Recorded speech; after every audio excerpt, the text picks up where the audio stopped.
बिस्मिल्लाहिर्रहमानिर्रहीम। Maths 10th MCQs review exercise 5 chapter के हम MCQs जो बुक में दिए हुए हैं वो सॉल्व कर रहे हैं। क्वेश्चन है at the end of each question 4 circles are given, fill in the correct circle only. हमारे पास हर क्वेश्चन के आखिर में 4 सर्कल दिए हुए हैं, जो करेक्ट सर्कल हम उसको फिल करते हैं। तो ये देखिए हमारे पास सेट ए है, हमारे पास 1 2 3 B 4 5 बाइनरी रिलेशन दिया हुआ है 2 5 3 4। हमने देखना है ये जो बाइनरी रिलेशन है ये फंक्शन है या नहीं है। अगर फंक्शन है तो कौन किस किस्म का फंक्शन है। तो सबसे पहले फंक्शन होने या न होने के लिए हम चेक करते होते हैं ये जो बाइनरी रिलेशन है इसका डोमेन।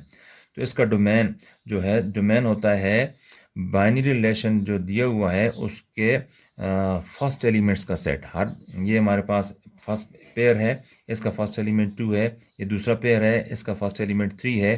तो इन एलिमेंट्स पर मुश्तमिल जो एलिमेंट्स नंबर्स होंगे वो जो सेट बनता है इनसे उसको हम कहते हैं डोमेन।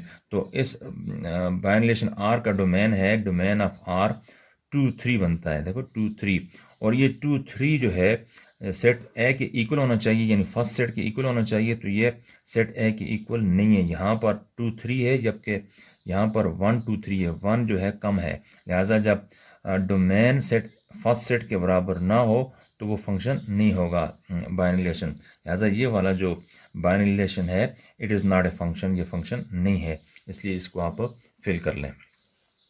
अब इसके बाद दूसरा क्वेश्चन आता है और उसमें यह है if A has two elements, set A के 2 एलिमेंट्स हों and B has 3 elements, set B की 3 एलिमेंट्स हों, then number of binary relations in A cross B. A cross B जो कार्टेशियन प्रोडक्ट होता है दो सेटों का प्रोडक्ट, उसमें नंबर ऑफ बाइनरी रिलेशंस कितने होंगे। तो बाइनरी रिलेशन की तादाद होगी 2 × 3, ये करेक्ट है हमारे पास। तो 2 × 3 is 6, ये 2 × 3 ऑप्शन जो है आपका करेक्ट है।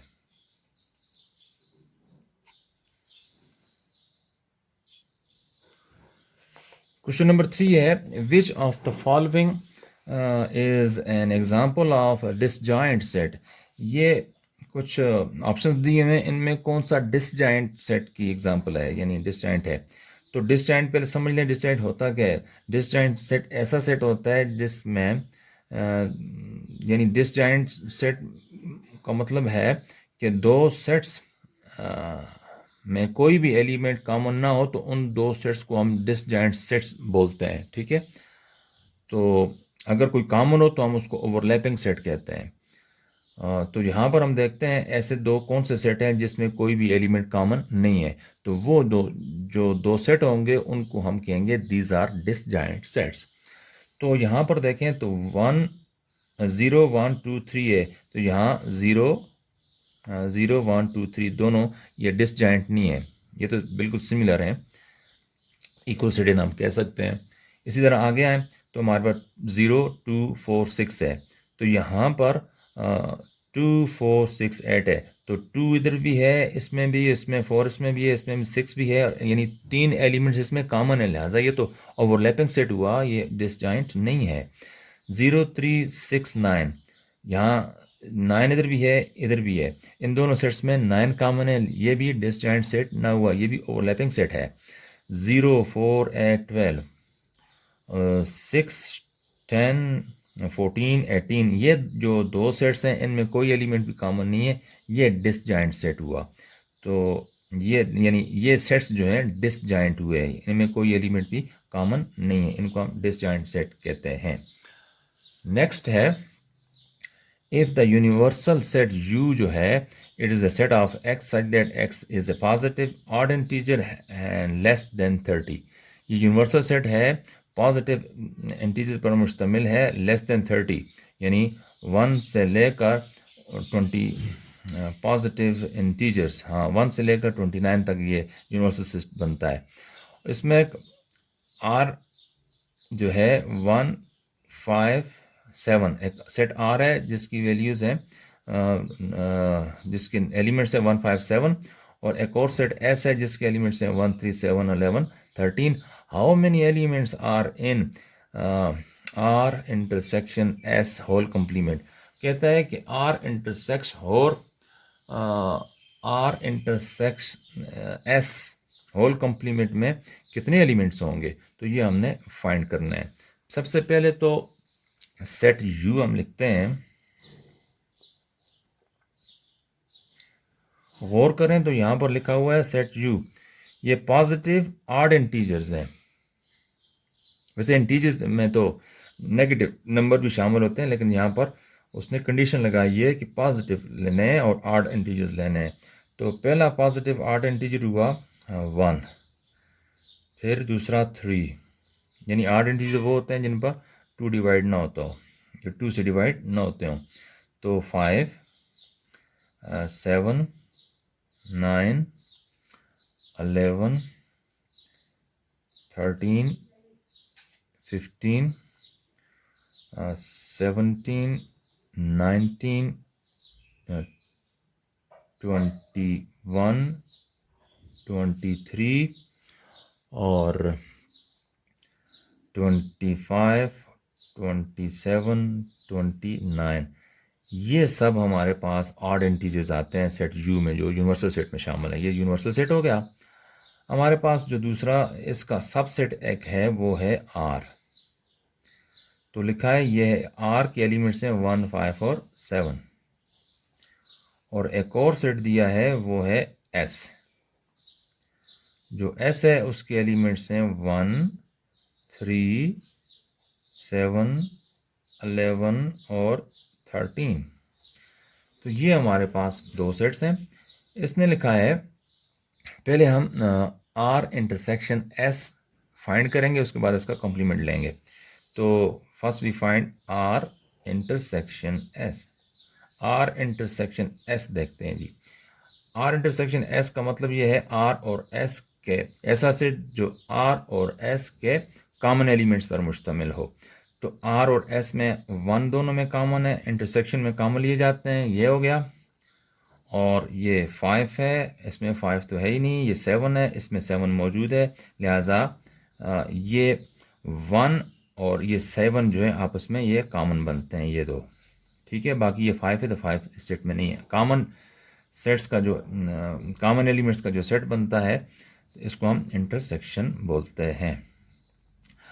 ये इंटरसेक्शन सेट आ गया। हमने फाइंड करना है complement of R intersection S, यानी इसका कॉम्प्लीमेंट फाइंड करना है। तो R intersection S whole complement हमने फाइंड करना है। तो R intersection S whole complement किसकी इक्वल होता है? ये होता है जी U minus R intersection S. जो आर इंटरसेक्शन एस आया है यू में से उसको माइनस कर लो, जो बाकी सेट बनेगा वो कॉम्प्लीमेंट सेट होगा आर इंटरसेक्शन एस का। तो यहाँ पर लिखते हैं सेट यू के एलिमेंट्स आ गए 1, 3, 5, 7, 9, 11, 13, 15, 17, 19, 23, 25, 27, 29 माइनस आर इंटरसेक्शन एस ये हो गया 1 और 7।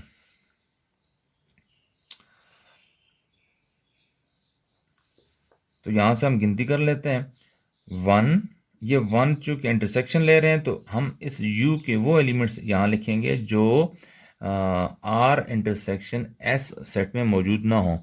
1 में नहीं लिख रहा चूँकि ये आर इंटरसेक्शन एस सेट में भी पाया जाता है। तो इसके अलावा फिर क्या हुआ 3, 5, 7 नहीं लिख रहा क्योंकि ये 1 भी नहीं लिखा और 7 भी नहीं लिखा चूँकि 7 यहाँ पर मौजूद है। तो बाकी ये 9, 11, 13, 15, 17, 19, 23, 25, 27 और 29। तो ये जो R intersection S whole complement जो सेट बनता है वो ये है। तो उसने कहा है कितने एलिमेंट्स इसमें पाए जाते हैं, चलो गिनते हैं 1, 2, 3, 4, 5, 6, 7, 8, 9, 10, 11, 12 बनते हैं। तो 12 बनते हैं, यहाँ पर तो 13 दिए हुए हैं। तो चेक करना पड़ेगा कोई मिस्टेक तो नहीं हुई। यहाँ 19 है, यहाँ पर 21 भूल गए थे, ये 21 लिख लो, ठीक है। तो यहाँ पर हम 21 भी लिख लेते हैं, ठीक है। तो 1 2 3 4 5 6 7 8 9 10 11 12 13 बनते हैं ये। तो ये 13 हमारे पास ऑप्शन ठीक होगा, करेक्ट ऑप्शन जो है 13 है।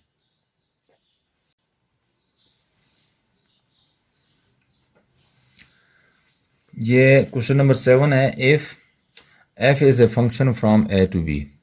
हमारे पास एक फंक्शन है जो a टू b है, यानी सेट a और से b पर फंक्शन है। Then f is onto function, जो फंक्शन हमारे पास f होगा वो ऑन टू कहलाएगा। इफ़ रेंज ऑफ f जो है वो b की इक्वल हो, तो रेंज ऑफ f जो है b की इक्वल हो वो चेक करते हैं।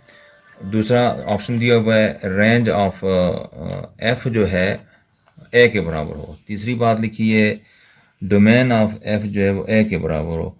और या फिर second elements of all order pairs contain in f is not repeated. ये हमारे पास 1 2 3 4 ऑप्शंस दी हुई हैं, इनमें करेक्ट क्या है। देखें, अगर हमारे पास फंक्शन है फ्रॉम a टू b, तो ये जो ए का ताल्लुक है वो ये डोमेन अगर ए के बराबर है तो फंक्शन होने के लिए शर्त होती है। अगर काइंड ऑफ फंक्शन की बात करते हैं कि ऑन टू फंक्शन है या नहीं, या इन टू फंक्शन है या नहीं, तो हम रेंज चेक करते होते हैं। तो रेंज वाले एलिमेंट्स जो सारे बी के एलिमेंट्स होंगे, तो अगर रेंज जो है सेट का वो इस सेट बी के बराबर होगा तो ऑन टू फंक्शन कहलाएगा। तो ऑन टू फंक्शन होने के लिए रेंज ऑफ एफ जो है वो सेट बी के बराबर होना चाहिए। जो फंक्शन हमें दिया हुआ है उसको रेंज निकालेंगे, वो एफ सेट बी के बराबर हुआ तो वो ऑन टू फंक्शन होता है। लिहाजा ये वाली जो कंडीशन है ये फंक्शन ऑन टू होने के लिए काफ़ी है। तो अब आगे जाते हैं, ये क्वेश्चन नंबर 6 है, लिखा है if R is 0 0 8 2 10 3 14 12 then domain R. इस बाइनरी रिलेशन आर का डोमेन क्या होगा वो हम देखते हैं। डोमेन एक्चुअली क्या होता है, ये जो बाइनरी रिलेशन दिया हुआ है इसके फर्स्ट हर पेयर के जो फर्स्ट एलिमेंट्स पर मुश्तमिल सेट बनेगा वो डोमेन कहलाता है। तो यहाँ पर देखो, इस पेयर का फर्स्ट एलिमेंट क्या है, मैं लिखता हूँ डोमेन आर। तो इस पेयर का फर्स्ट एलिमेंट 0 है, इस पेयर का फर्स्ट एलिमेंट 8 है, इस पेयर का फर्स्ट एलिमेंट 10 है और यहाँ पर 14 है। तो ये first element of each pair यहाँ पर हमने लिख लिए हैं। ये जो सेट बनता है इसको डोमेन का नाम दिया जाता है। तो इसमें हम चेक करते हैं डोमेन क्या होगा। देखो 0 8 10 4 0 8 10 14 ये हमारे पास सेट जो है ये डोमेन है। This is correct option. बाकी जो है वो मुख्तलिफ है, यहाँ 12 लिखा हुआ है, यहाँ 12 नहीं है, यहाँ 8 10 है तो यहाँ पर यानी 0 नहीं है, यहाँ 0 10 है तो 14 वगैरह नहीं है। लिहाजा ये जो है option this is correct option. इस तरह हमारे पास चैप्टर नंबर 5 के MCQs भी सॉल्व हो जाते हैं।